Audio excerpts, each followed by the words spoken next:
Hello guys, welcome to my YouTube channel whole study. आज हम BSc first semester का unit 1 जिसका नाम है structure and functions of cell organelles, उसका हम आज टॉपिक माइटोकॉन्ड्रिया को देखने वाले हैं।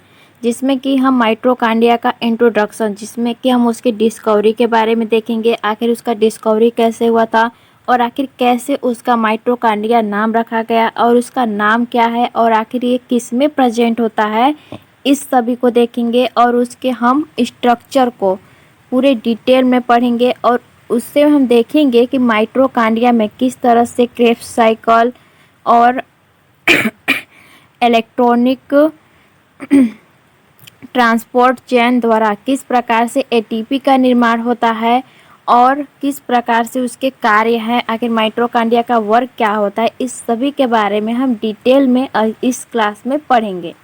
सो देखते हैं दोस्तों इसका इंट्रोडक्शन। तो माइटोकॉन्ड्रिया का डिस्कवरी, माइटोकॉन्ड्रिया का खोज कोलिकर ने किया था और पहली बार सबसे पहले अल्टमान ने इसका नाम बायोब्लास्ट दिया था तथा बेंटा ने माइटोकॉन्ड्रिया नाम दिया। मतलब अल्टमान ने माइटोकॉन्ड्रिया का नाम बायोब्लास्ट रखा था और बाद में बेंटा ने इसका नाम माइटोकॉन्ड्रिया दिया। माइटोकॉन्ड्रिया का दूसरा नाम कॉन्ड्रियोसोम होता है। माइटोकॉन्ड्रिया को क्या कहते हैं दूसरा? कॉन्ड्रियोसोम।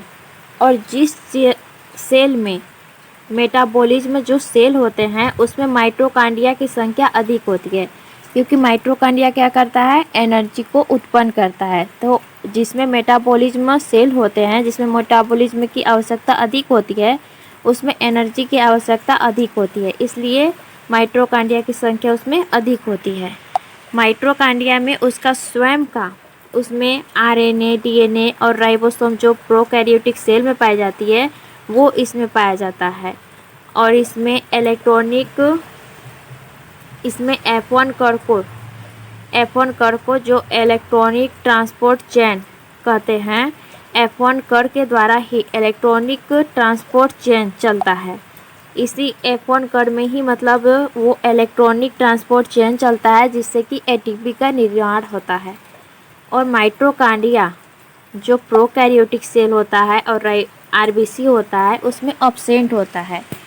अब इसके मॉर्फोलॉजी को देख लेते हैं, मतलब आकार के बारे में। तो इसका शेप ये विभिन्न सेल के आकार का हो सकता है, अलग अलग प्रकार के, जैसे कि ये कणिकामय कण के आकार का हो सकता है, ये छड़ के आकार का भी हो सकता है, ये फिलामेंट आदि आकार का भी हो सकता है। इसका साइज क्या होता है? तो ये इस आकार का इस तरह का ज़्यादातर होता है और इसमें ऐसे क्रिस्टली आकार का उंगली शेप का एक स्ट्रक्चर पाया जाता है। तो इसका जो ये व्यास होता है, जो ये डायमीटर होता है, ये 2 mu से 1 म्यू तक होता है, 0.2 म्यू से 1 म्यू तक होता है। और जो इसका ये लेंथ होता है, ये होता है दोस्तों 0.3 म्यू से 4 म्यू तक होता है। अब इसके हम स्ट्रक्चर को डिटेल में देखते हैं, आखिर इसका स्ट्रक्चर किस प्रकार का है। तो हम देखेंगे तो ये हमारा आउटर लेयर है, जो ये बाहर का सरफेस है, ये हमारा आउटर मेम्ब्रेन है जिसका लेंथ होता है 60 एंगस्ट्रॉम से 70 एंगस्ट्रॉम। और ये हमारा इंटरनल मेम्ब्रेन है जिसका भी, इसका भी मतलब वही होता है, लेंथ 60 एंगस्ट्रॉम से 70 एंगस्ट्रॉम। और इसके बीच का जो स्पेस होता है इसे हम कहते हैं इंटर मेम्ब्रेन स्पेस, जिसमें इसमें क्या होता है, इसमें H+ आयन की मात्रा अधिक होती है। और इसके बीच में जो इनर मेम्ब्रेन के बीच में जो स्पेस है, इसमें मैट्रिक्स होता है जिसमें कोएंजाइम होता है। और इसी में हमारा क्या पाया जाएगा? इसका स्वयं का डीएनए पाया जाएगा, इसमें स्वयं का इसका डीएनए पाया जाएगा और आरएनए मतलब पाया जाएगा, और इसमें राइबोसोम पाया जाएगा। लेकिन ये कौन सा पाया जाएगा? जो प्रोकैरियोटिक में 70S का होता है वो इसमें प्रेजेंट होता है। और हमारे अदर सेल में क्या होता है? अदर सेल में हमारा राइबोसोम प्रेजेंट होता है जो मतलब हमारा सेल में प्रेजेंट होता है वो 80S का होता है। और जो ये उंगली नुमा संरचना जो इस प्रकार से निकला है ना, इस प्रकार से, ये इसे हम कहते हैं क्रिस्टी। ये हमारा क्या होता है, क्रिस्टी। और ये जो इस प्रकार से, ये जो एक ठो इधर देखिए, तो ये हमारा जो नीचे का पोर्शन होता है इसे हम कहते हैं F1 पोर्शन। और जो ये ऊपर का हिस्सा है इसे हम कहते हैं, जो ये ऊपर का हिस्सा है ये इसे कहते हैं F1 पोर्शन। और जो ये नीचे का पार्ट है इसे कहते हैं F0 पोर्शन। और ये इन दोनों के बीच में स्पेस टोटल कितना होता है, डिस्टेंस 100 एंगस्ट्रॉम तक होता है। और इसे हम इन जो बीच का स्पेस है इसे हम कहते हैं इनर चैम्बर, अंदर का चैम्बर होता है। और ये जो बाहर का सरफेस है इसे हम कहते हैं आउटर चैम्बर, जिसके बीच का कितना ऐसा स्पेस होता है, 60 एंगस्ट्रॉम से 80 एंगस्ट्रॉम तक होता है। तो ये हमारा हो गया माइटोकॉन्ड्रिया का पूरा डिटेल में स्ट्रक्चर। अब इसके बारे में देख लेते हैं कि आखिर किस प्रकार से एटीपी का निर्माण होता है, ऊर्जा का। तो जब हम भोजन करते हैं तो हमारे जो भोजन होते हैं ना, जो भोजन वो ग्लूकोज में टूट जाते हैं। और कुछ ग्लूकोज, कुछ प्रोटीन, कुछ वसा, इस सभी में मतलब टूट जाते हैं। तो ये हमारा जो ग्लूकोज होता है ना, वो सेल द्वारा साइटोप्लाज्म से अवशोषित होकर के ग्लाइकोलिसिस चरणों में पार्टिसिपेट करता है। और फिर जब ये ग्लाइकोलिसिस में मतलब पार्टिसिपेट कर लेता है तो एरोबिक रेस्पिरेशन में वो पार्टिसिपेट करने लगता है, मतलब वो क्रेब्स साइकिल में चला जाएगा और इलेक्ट्रॉनिक ट्रांसपोर्ट चेन में ये पार्टिसिपेट करेगा। और आखिर ये एरोबिक रेस्पिरेशन क्या होता है, तो एरोबिक रेस्पिरेशन का मीनिंग होता है ऑक्सीजन की उपस्थिति में कोशिका एटीपी का उत्पन्न करना की प्रक्रिया होता है। एटीपी उत्पन्न करने की प्रक्रिया होता है, मतलब इसमें हमें ऑक्सीजन की आवश्यकता होती है ऊर्जा उत्पन्न करने के लिए। अब हम देख लेते हैं कि कार्बोहाइड्रेट में जब ग्लाइकोलिसिस ये मतलब 6 कार्बन का होता है, तो हमारा कार्बोहाइड्रेट क्या होता है, 6 कार्बन का होता है। तो ग्लाइकोलिसिस चरण में जब वो पार्टिसिपेट करता है तो वो 2 पायरुविक अम्ल प्राप्त होता है। इसमें से एक पायरुविक अम्ल से क्या होता है, इसमें से एक पायरुविक अम्ल मतलब जैसे कार्बोहाइड्रेट कितना था, 6 कार्बन का था, तो इससे 2 पायरुविक अम्ल 3-3 कार्बन का निर्माण होता है। एक पायरुविक अम्ल से हम लेते हैं तो इसमें क्या होता है, CoA इसमें मतलब पार्टिसिपेट करता है। और NAD+ को हम जब इसमें पायरुविक अम्ल में मिलता है पायरुविक अम्ल से तो NADH+ निकलता है। और कार्बन डाइऑक्साइड यहाँ पे पहली बार यहाँ पे कार्बन डाइऑक्साइड का भी मुक्ति होता है, रिलीज होता है। तो यहाँ हमारा पायरुविक अम्ल से एसिटिल CoA का निर्माण होता है, CoA से और NADH+ के मिलने से। और इससे निकलता क्या क्या है, हमारा एसिटिल CoA निकलेगा और NADH+ टू NaDH2 निकलेगा और कार्बन डाइऑक्साइड यहाँ पहली बार निकलेगा। फिर ये क्या हो जाएगा, हमारा एसिटिल को यहाँ पे OAA जो 4 कार्बन का होता है। और ये हमारा एसिटिल को कितना का होता है, क्योंकि यहाँ पे एक हमारा कार्बन यहाँ पे रिलीज हो जाता है तो ये पायरुविक अम्ल कितने में बदल जाता है, ये 3 कार्बन ये 2 कार्बन में बदल जाता है। तो ये हमारा आकर के जल इसमें आकर के मिलता है और OA ये आकर के इससे मिल जाता है। तो इससे हमारा OA रिलीज हो जाएगा, मतलब वो बाहर निकल जाएगा। अभी हमारा यहाँ पे क्रेब्स साइकिल, यहाँ पे क्या होता है, यहाँ पे हमारा क्रेब्स साइकिल स्टार्टेड हो जाता है।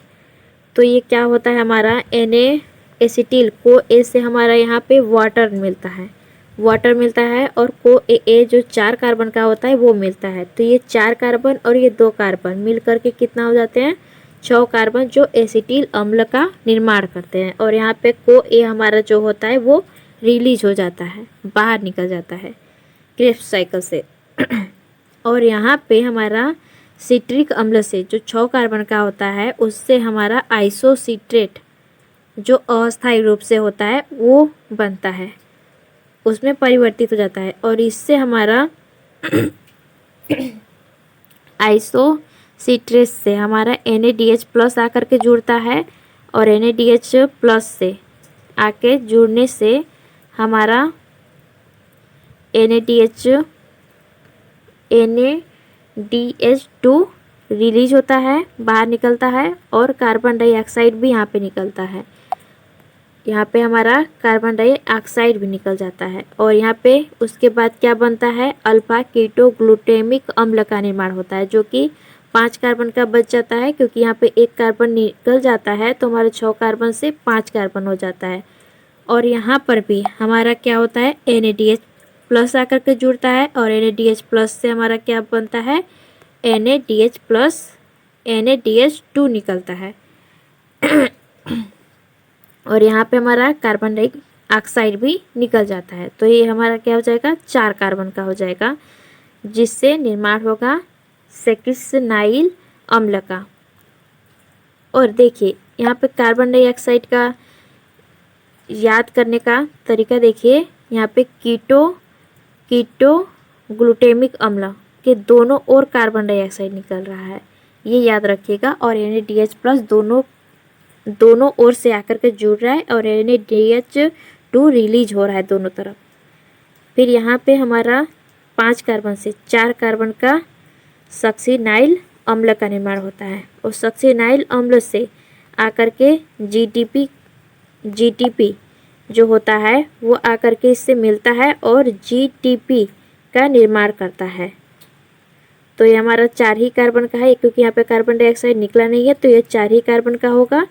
और ये 4 कार्बन जो होता है हमारा, ये बदल जाता है GTP से GTP बनने में ये बदल जाता है हमारा सक्सिनिक अम्ल में।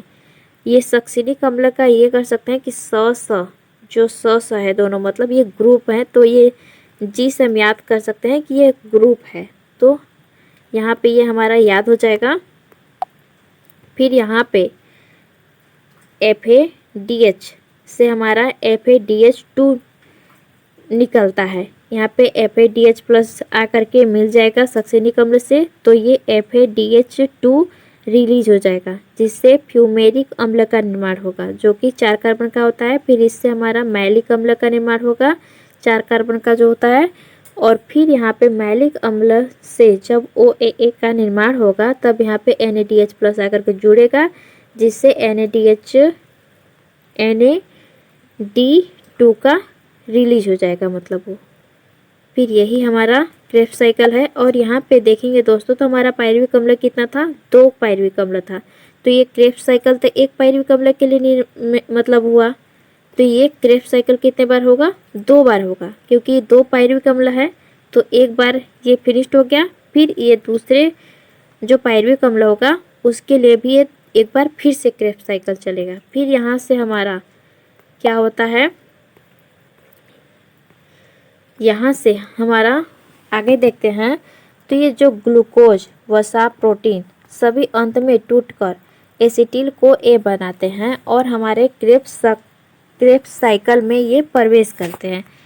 जैसे कि हमने देखा यहाँ पे क्या था, कार्बोहाइड्रेट था, मतलब ग्लूकोज था, वैसे ही हमारा यहाँ पे प्रोटीन होगा, यहाँ पे प्रोटीन हो सकता है, वसा हो सकता है। ये ग्लाइकोलिसिस प्रक्रिया ना ये होता है ग्लूकोज के लिए, वैसे ही वसा, प्रोटीन इस सभी के लिए ये प्रक्रिया अलग अलग होता है, लेकिन ये यहाँ से यहाँ तक निर्माण मतलब अंत में होगा ही। ये ग्लूकोज, वसा या प्रोटीन इन सभी के लिए बाद में प्रोडक्ट बनेगा एसिटिल को A का निर्माण होगा ही होगा। ये बीच का साइकिल मतलब सभी के लिए अलग अलग हो जाएगा और ये साइकिल हमारा ग्लूकोज के लिए है।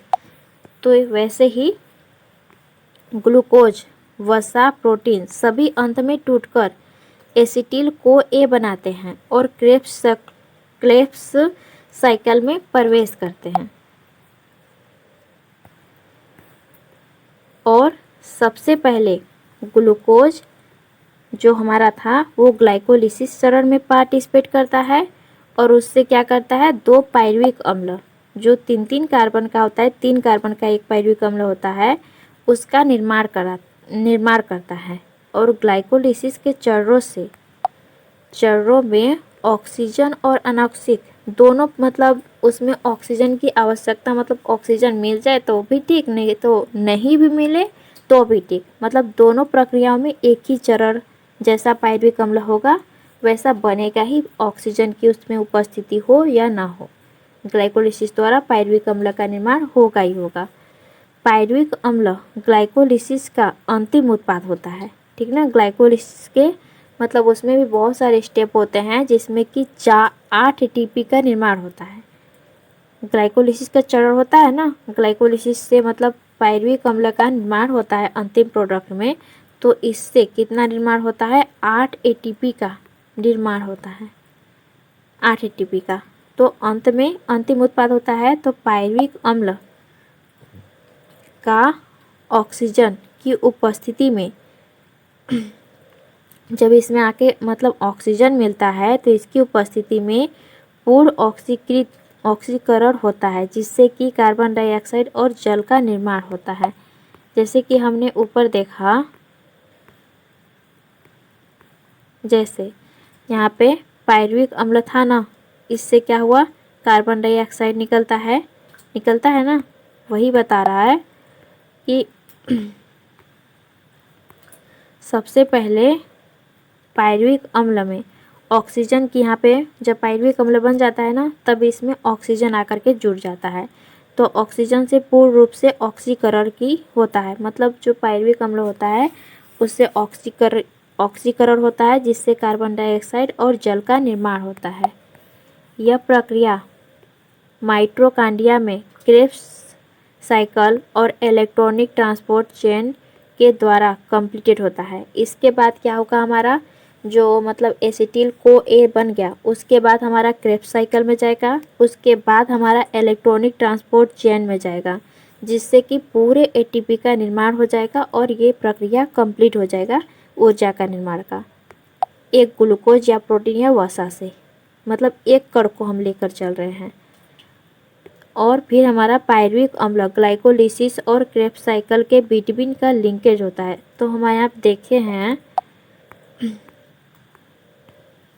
इस प्रक्रिया में हम देखते हैं तो ये हमारा क्या है, क्रेब्स साइकिल है ना, ये हमारा क्रेब्स साइकिल है और ये हमारा क्या है, पायरुविक अम्ल है, और यहाँ पे हमारा होता है ग्लाइकोलिसिस चरण। तो हम देखें तो क्रेब्स साइकिल और ग्लाइकोलिसिस के बीच की कड़ी क्या हो जाएगी हमारी, ये पायरुविक अम्ल हो जाएगी।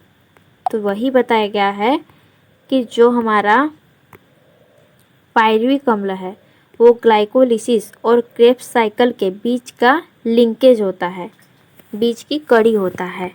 अब हम देखते हैं एसिटिल को ए का बनना, एसिटिल सह एंजाइम का बनना, को एंजाइम का। कोशिका द्रव्य में उत्पन्न हुआ पायरुविक अम्ल माइटोकॉन्ड्रिया में प्रवेश का NADH+ से और को ए से आकर के संयुक्त हो जाता है। ऊपर हमने देखा कि NADH+ से आकर जुड़ता है तो NADH2 का निर्माण होता है और क्या होता है, कार्बन डाइऑक्साइड उससे मुक्त होता है, तो संयुक्त होता है, जिसके फलस्वरूप ये ऑक्सीकीय विकारकीकरण के कारण कार्बन डाइऑक्साइड के मॉलिक्यूल्स को मुक्त करता है और NADH2+ का बनता है। इस प्रक्रिया में पहली बार कार्बन डाइऑक्साइड का निर्माण होता है, क्योंकि हमने ग्लाइकोलिसिस का प्रक्रिया ऊपर देखा ना, उसमें कार्बन डाइऑक्साइड का निर्माण नहीं होता है। यहाँ पे पायरुविक अम्ल के बीच में जब एसिटिल को एंजाइम का निर्माण होता है उस समय सबसे पहले कार्बन डाइऑक्साइड एक बार रिलीज होता है।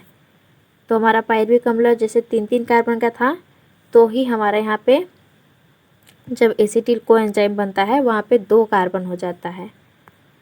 अब ये ऊपर था जो ये ग्लूकोज से ग्लाइकोलिसिस से पायरुविक अम्ल होता है ना, बनता है निर्माण, ये कहाँ बनता है, ये हमारा कोशिका द्रव्य में बनता है और जब ये को एंजाइम से जुड़ता है तो उसके बाद की घटना सभी कहाँ होती है, माइटोकॉन्ड्रिया में संपन्न होती है।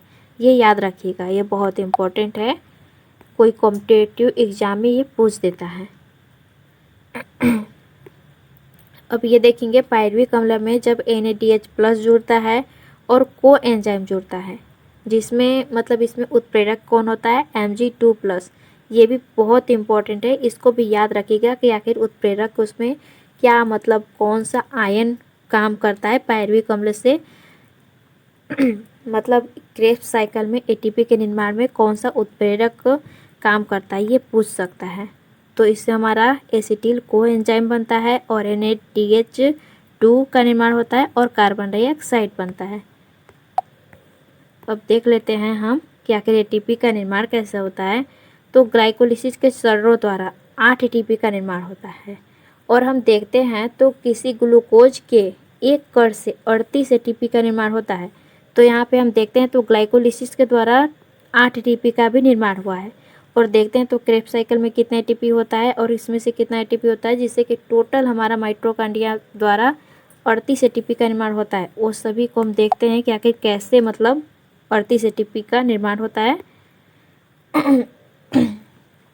तो ये हमारा जो NADH2 होता है उससे 3 ATP का निर्माण होता है। यह प्रक्रिया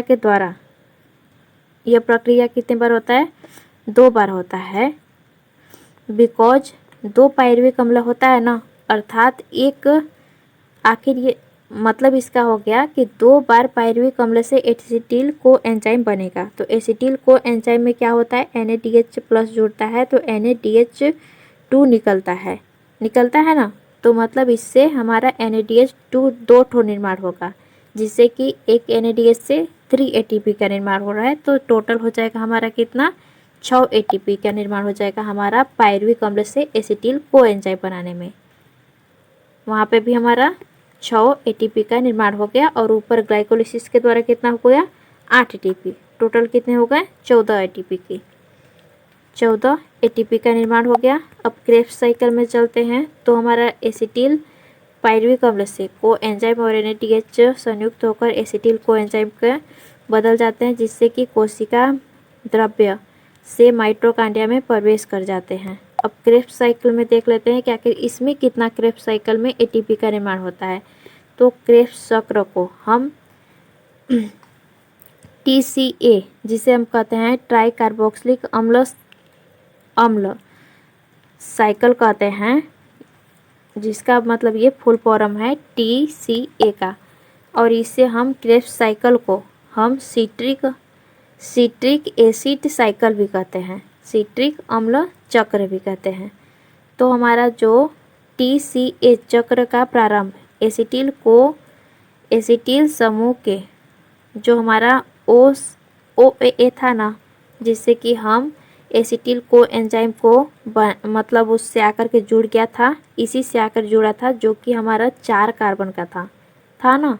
फिर हमारा यहाँ पे क्या मिला था आकर के एसिटिल को एंजाइम का जो 2 कार्बन था आकर के 4 कार्बन OAA का था, उससे आकर के जुड़ गया था, जिससे कि हमारा निर्माण किसका हुआ था, सिट्रिक अम्ल का निर्माण हुआ था, जो कि 6 कार्बन का था। उसका आकर के इसी से जुड़ करके हमारा 6 कार्बन का सिट्रिक अम्ल का निर्माण करता है। तो हमारा जो एसिटिल को एंजाइम था वो आकर के हमारा OCC, जिसे कहते हैं ऑक्सेलो एसिटिक अम्ल कहते हैं, उससे आकर के जुड़ जाता है तथा जल के साथ संघनन होकर के आकर के क्या होता है, जल के साथ भी मिलता है आकर के और सिट्रिक अम्ल का निर्माण करता है। इसको हम ऊपर देखते हैं उस क्रेब्स चक्र के द्वारा।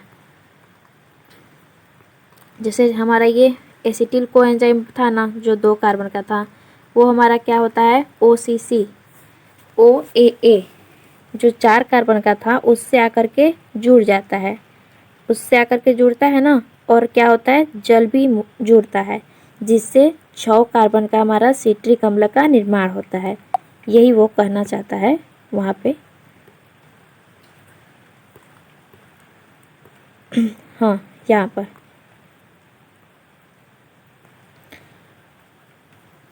सिट्रिक अम्ल का निर्माण होता है। यह अभिक्रिया सिट्रेट सिंथेटेज एंजाइम द्वारा होता है। यह सिट्रेट और आइसोसिट्रेम का समन्वय होता है। अब देख लेते हैं, तो हमारा जो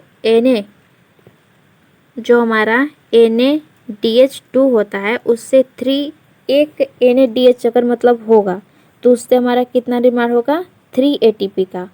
और जो हमारा FADH था उससे कितना होता है, 2 ATP का निर्माण होता है। और FADH2 से कितना होता है, 2 ATP का। और एक GTP से कितना निर्माण होता है, 1 ATP का। और हम देखते हैं तो क्रेब्स साइकिल में 3 NaDH2 का निर्माण होता है और एक FADH2 का निर्माण होता है और एक GTP का निर्माण होता है। तो हमारा जो इसको देख लेते हैं उस साइकिल में, क्रेब्स साइकिल में ये रहा।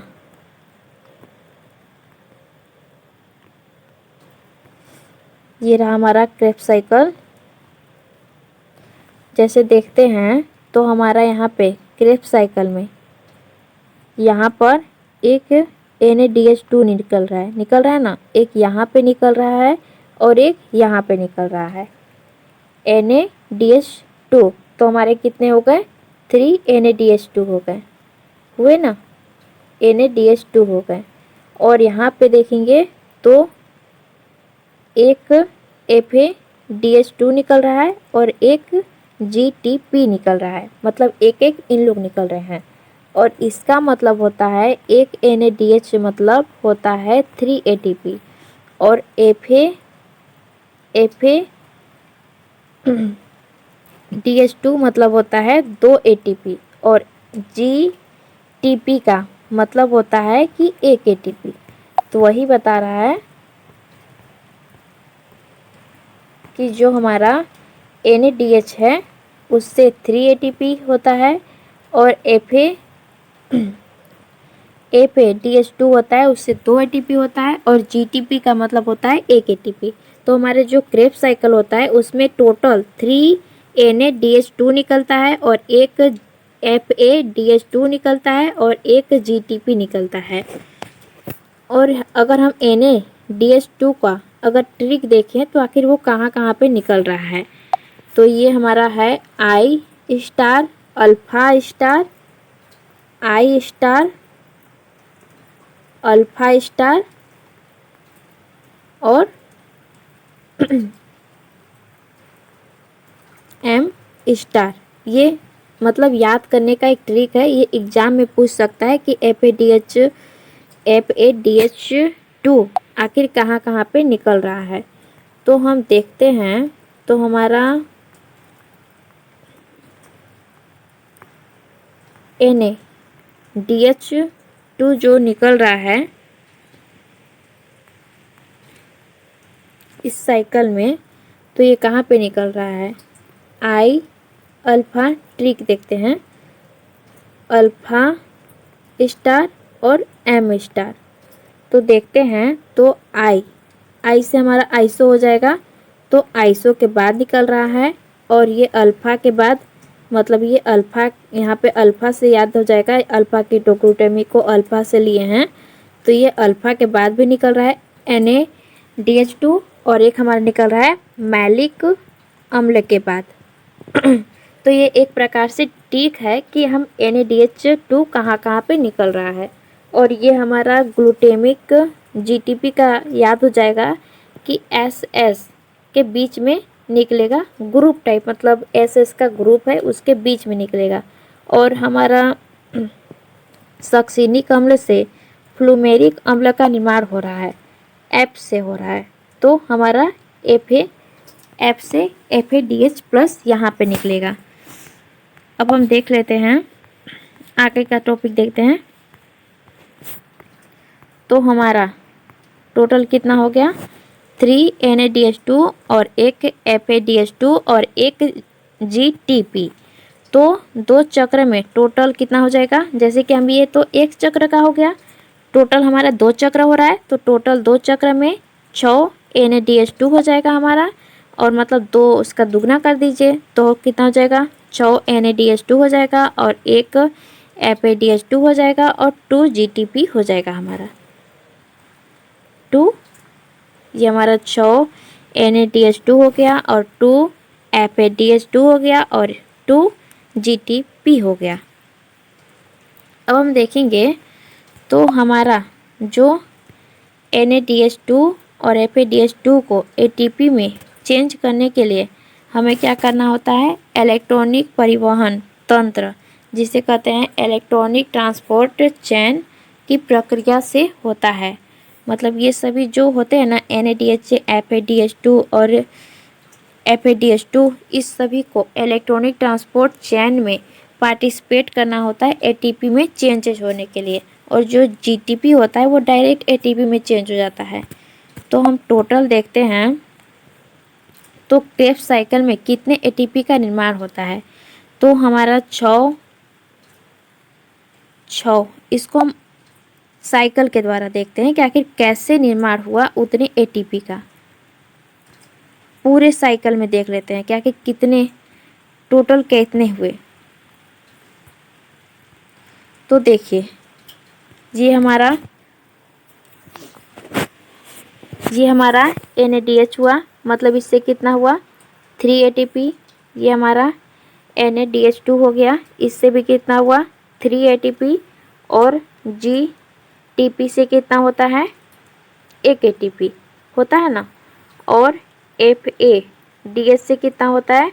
2 ATP। और NADH2 से 3। टोटल कितना हुआ? 3, 3 दूना 6, 3 त्रिकी 9, 3 चौको 12। मतलब टोटल एक साइकिल में देखें तो टोटल हमारा 12 ATP का निर्माण होता है। तो ये साइकिल 2 बार होता है ना। ये साइकिल तो एक साइकिल का इतना हुआ 12 ATP, तो ये साइकिल तो 2 बार होता है। जैसे ये एक पायरुविक अम्ल का हुआ ना, तो हमारा 2 पायरुविक अम्ल का होगा ना। तो 2 पायरुविक अम्ल में टोटल कितने हो जाएंगे क्रेब्स साइकिल द्वारा ATP का निर्माण? टोटल हो जाएंगे हमारा 24 ATP। 24 ATP का होगा ना। और यहाँ पे हमारा याद रखिएगा टोटल कितना हुआ? 24। और यहाँ पर हम देखते हैं पायरुविक अम्ल द्वारा एसिटिल कोएंजाइम में, तो यहाँ पे कितना क्या निकल रहा है? NADH2। तो NADH2 से कितना होता है? 3 ATP होता है ना। तो ये पायरुविक अम्ल 2 पायरुविक अम्ल है, तो 2 पायरुविक अम्ल द्वारा 2 NADH2 का हो जाएगा। मतलब एक NADH द्वारा कितना होता है? 3 होता है। तो 2 NADH द्वारा कितना हो जाएगा? 6 ATP। मतलब पायरुविक अम्ल से एसिटिल कोएंजाइम बनने में दोनों पायरुविक अम्ल में कितने हमारा ATP का निर्माण होगा? 6 ATP। और हमारा ग्लूकोज से पायरुविक अम्ल का निर्माण होने में कितना ATP का निर्माण होता है? पहले बता चुकी हूँ, 8 ATP का। तो ये हुआ हमारा एक ग्लूकोज के कण से टोटल ATP का निर्माण। तो ये कितना हो जाएगा? 24, 6, 30 और 8, 38। तो हमारा एक ग्लूकोज के कण से टोटल कितने निर्माण हुए? 38 ATP का निर्माण हुआ ना। वही देखते हैं हम, पूरा उसे लिखित रूप में देखते हैं।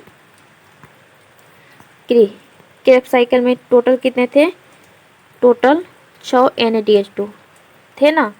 तो 6 से एक NADH से कितना होता है? 3 होता है। तो 3 से गुणा करेंगे तो 18 ATP। और FADH2 2 था, और 1 FADH से कितना होता है? 2 ATP का निर्माण होता है। तो 2 से गुणा कर देंगे तो 4 ATP हो जाएगा। और FADH से एक FADH था हमारा, था ना। 2 हमारा FADH था, और एक FADH से हमारा कितना होता है? 1 ATP का निर्माण होता है। तो टोटल हो गया 2 ATP। तो टोटल क्रेब्स साइकिल में देखते हैं तो हमारा 24 ATP हो गया, होता है ना। तो हमारा एक क्रेब्स साइकिल में टोटल 24 ATP का निर्माण होता है। अर्थात टोटल एटीपी हो जाएगा हमारा ग्लाइकोलिसिस द्वारा 8 एटीपी, और पायरुविक अम्ल, दोनों पायरुविक अम्ल द्वारा एसिटिल कोएंजाइम बदलने में 24 एटीपी का निर्माण होता है, और क्रेब्स साइकिल में 24 एटीपी, टोटल होगा 38 एटीपी का। एक ग्लूकोज कण या फिर प्रोटीन वोटीन सबसे अलग अलग हो सकता है। ये एक ग्लूकोज से 38 एटीपी का निर्माण होता है, लेकिन हम वही मात्रा देखें कि प्रोटीन और वसा से कितना होता है तो वो अलग अलग होता है एटीपी का निर्माण। लेकिन एक ग्लूकोज से देखें तो हमारा टोटल एटीपी का निर्माण कितना होता है, 38 एटीपी। अब हम देख लेते हैं एरोबिक रेस्पिरेशन के दौरान ग्लूकोज के एक अणु से टोटल हमारा 38 एटीपी का निर्माण होता है। क्लियर। अब देख लेते हैं हम इसके फंक्शंस के बारे में, मतलब इसके कार्य के बारे में। तो माइटोकॉन्ड्रिया का कार्य क्या होता है, भोजन के ऑक्सीकरण या श्वसन करना। मतलब ये क्या करता है, हमारे ऑक्सीजन, हमारे जो मतलब सांस के द्वारा ऑक्सीजन लेते हैं उसको वो लेता है। माइटोकॉन्ड्रिया में मैट्रिक्स के लगभग 70 से अधिक एंजाइम होते हैं, और एंजाइम और को एंजाइम पाए जाते हैं भोजन के ऑक्सीकरण में जो हेल्पफुल होता है। ऑक्सीजन, कार्बन डाइऑक्साइड के अतिरिक्त माइटोकॉन्ड्रिया में फ्यूल के रूप में साइटोप्लाज्म ऑक्सीकरण, फॉस्फेट और एपीटीएच का भी ज़रूरत होता है। देखिए क्या होता है, हमारा जो साइटोप्लाज्म में होता है एफडीपी प्लस एफ जो हमारा साइटोप्लाज्म में होता है एफडीपी और आईपी, ये क्या होता है, हमारा माइटोकॉन्ड्रिया में प्रवेश करता है और ऑक्सीजन जो श्वसन के माध्यम से लेते हैं वो, और हमारा ग्लूकोज का कण, ये तीनों मिल करके माइटोकॉन्ड्रिया में जाते हैं, और माइटोकॉन्ड्रिया में रिएक्शन के द्वारा हमारा क्या निर्माण होता है, कार्बन डाइऑक्साइड रिलीज हो जाता है माइटोकॉन्ड्रिया से, और जल का निर्माण होता है। और इससे हमारा क्या होगा, माइटोकॉन्ड्रिया में ग्लूकोज से वही पढ़ के आए हैं कि ग्लूकोज में ऑक्सीकरण मतलब ऑक्सी रेस्पिरेशन रिएक्शन द्वारा क्या होता है, एटीपी का निर्माण होता है। तो ऑक्सीजन मिलते हैं और ग्लूकोज मिलते हैं, और साइटोप्लाज्म में प्रेजेंट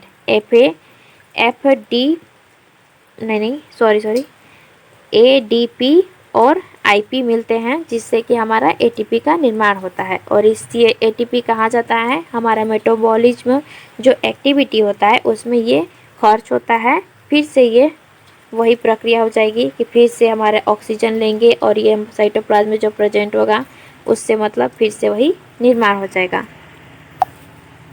मेटाबॉलिज्म के प्रक्रिया द्वारा ये सब का मतलब निर्माण होता है, जो हमारे साइटोप्लाज्म में आकर के घुले हुए रहते हैं। और क्या करता है, ये जो फैट होता है ना उसका उपापचय भी माइटोकॉन्ड्रिया के द्वारा ही होता है।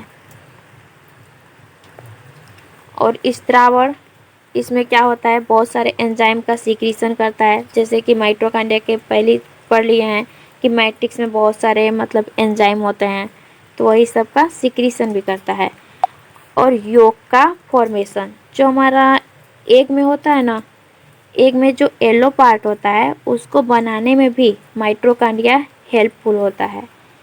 और आनुवांशिक में सहायक, जैसा कि हमने देखा कि माइटोकॉन्ड्रिया में क्या पाया जाता है, उसका खुद का डीएनए और आरएनए पाया जाता है। तो मान लीजिए कोई व्यक्ति अगर मर गया है, ठीक, तो उसका सेल भी मतलब सेल का जो न्यूक्लियस होता है वो भी मतलब खत्म हो चुका है। लेकिन अगर किसी व्यक्ति का अगर हमको माइटोकॉन्ड्रिया भी मिल गया तो उससे हम माइटोकॉन्ड्रिया में डीएनए को निकाल लेंगे, और डीएनए के हम अनुक्रम से उसके हम आदमी की पहचान कर सकते हैं। मतलब ये आनुवांशिकता की पहचान करने में भी हेल्पफुल होता है। और इसका लास्ट वर्क देख लेते हैं, तो प्रेजेंट इन स्पर्म, जो हमारा स्पर्म का बीच का पार्ट होता है ना, इस प्रकार से बीच का पार्ट होता है इस प्रकार से, और ये ऊपर का पार्ट होता है और ये पूंछ होता है। तो जो ये हमारा बीच का पार्ट होता है ना, इसमें जो माइटोकॉन्ड्रिया होता है, ये बीच का जो होता है पार्ट वो माइटोकॉन्ड्रिया का ही होता है, जो उसको एनर्जी देने का वर्क करता है। तो ये रहा दोस्तों हमारा सारा माइटोकॉन्ड्रिया का वर्क, उसका पूरा कार्य और ये क्रेब्स साइकिल। इसका क्रेब्स साइकिल को आप दोबारा देखिएगा तो आपको ये पूरा याद हो जाएगा कि आखिर किस प्रकार से ये क्रेब्स साइकिल है। थोड़ा सा डिफ़िकल्ट है, लेकिन एक दो बार देख लेंगे तो आपको ज़्यादा डिफ़िकल्ट लगेगा नहीं। सो ये हमारा समाप्त होता है। सो दोस्तों, अगर आपको ऐसे ही वीडियो चाहिए